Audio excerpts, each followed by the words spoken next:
Hello everyone, welcome back to another video. So today I'm going to be showing us how to draft a pencil sketch pattern. If it's something that you're interested in, you're in the right place, you're welcome. Please stick to the end of this video, and if you're new to the channel, please do subscribe before you leave. Thank you. So without much further ado, let's get right into this video. So first things first, I'm going to be using this line I'm indicating as my starting point and also using it as my waistline. So from this waistline, I'm going to be coming down by 27 inches. That is how long I want this skirt to be. So I'm taking 27 inches and then I'll just connect with a straight ruler.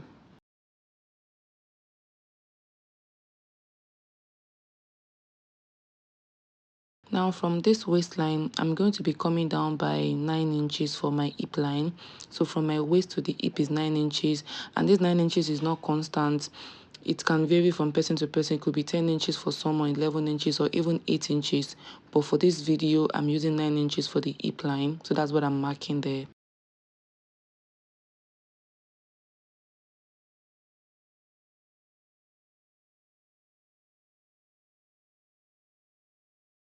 Now the next thing that I'm going to be doing is to place my darts here, and I'm going to be using my bust span to do that. So I'm working with a bust span of 8 inches divided by 2 gives me 4.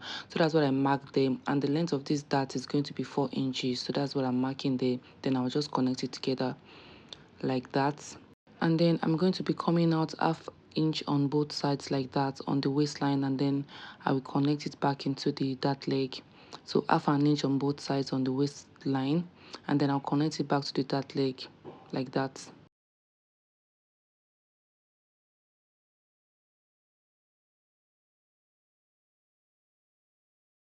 Now it's time to place my waist measurement. So I'm working with a waist 36 inches divided by 4 gives me 9.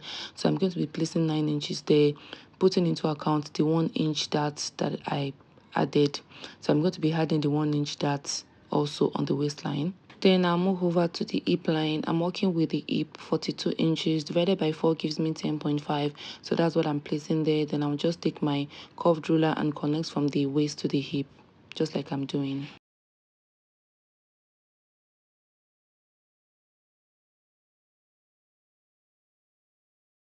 Now, because this is a pencil skirt that is going to be very tight and fitted, and it's going to be on a stretchy fabric, I'm going to be taking out 3 inches from the hip measurement. The 10.5 that I placed here, I'm going to be removing 3 inches and placing it at the hemline to give it that fitted look. If you're not working with a stretchy fabric, you could remove 1.5 from the hip measurement or 2 inches. Totally depends on your preference and what you want. But for this tutorial, I'm taking out 3 inches from the hip measurement, and then I'll just connect from the hip to the new measurement at the hemline like that.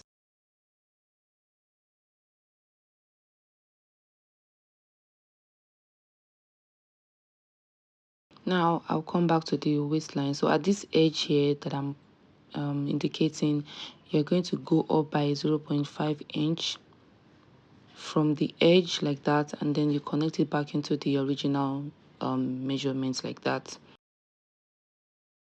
Now from the 0.5, you blend it into the darts. You use a curved ruler to blend it into the darts, just like I'm doing.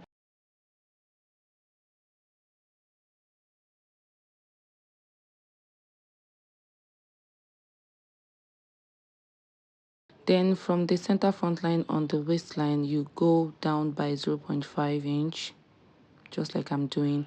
Then I'm supposed to blend it back into the dart. Before I do that, I'm going to close this dart or through the darts like this. So after throwing the dart, I'm going to be holding it in place with a masking tape before I blend it into the 0.5 inch at the center front like I'm doing. Just watch what I'm doing. I'm going to be using a masking tape here to hold this dart in place so I can blend it back into the center front from the 0.5 inch that we came down by previously. So now I'm going to be blending it just like you're seeing, and after that I'm going to be labeling it. It's going to be on fold. Remember, it's the front, so it's going to be on fold. There's no opening at the center front, and then you'll be needing one pattern for this or one piece for this front, and then I'll just cut out this pattern. So the next thing that I will do is to remove this masking tape from this dart area so that I can trace it with a tracing wheel so that it can appear on the other side of this skirt pattern. So it will be easier for me when I'm transferring to fabric to know where the dart begins and ends.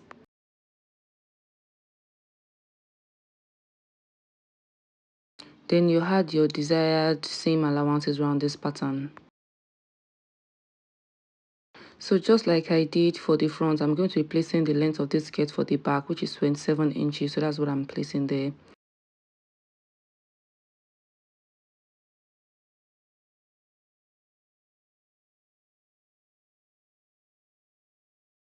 After which I'll be using 1 inch as my zipper allowance. So that's what I'm placing there from the waistline up to the hem line.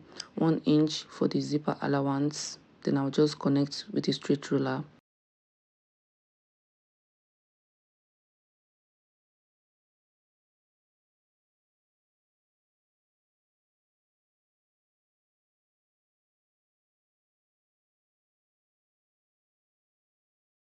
Now I'll be placing my front pattern on this back pattern like that, starting from the beginning of the zipper allowance, and then I'll be using a masking tape to hold it in place before taking our measurements.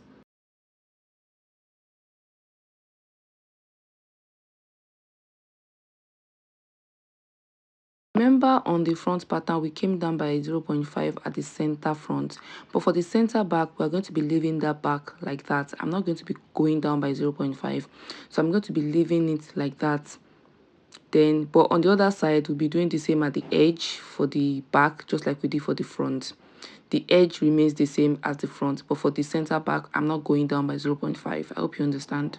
All these modifications that we're doing for the center back or the center front or the edges is just to make the skirt sit better on our waist. So what I'm doing is just cross-checking the bust band that I used for the front is the same with the back, and then I'm going to be using my tracing wheel to trace out the beginning and the end of this dart head, so I can know how to plan the dart on the back pattern.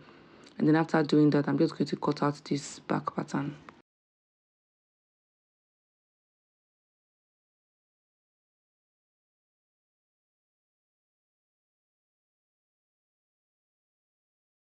So we are done with the front pattern, so I'm going to be removing it from the back pattern.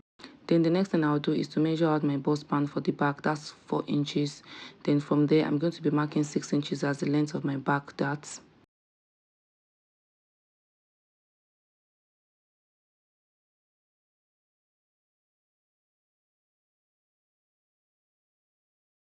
Then I'll just connect these 2 points together. After doing that, I'll come up there and then take off an inch on both sides and connect it back into the dart leg. So for the back pattern, you're going to be needing 2 pieces for this. Remember, it has an opening at the zipper allowance, and on the zipper allowance, that's where you'll be placing your slit. And it depends on what you want for the slit, how high you want it or how low you want it or how open you want the back to be. After that, you had your desired seam allowances around your pattern at the sides and at the waistline and at the hemline.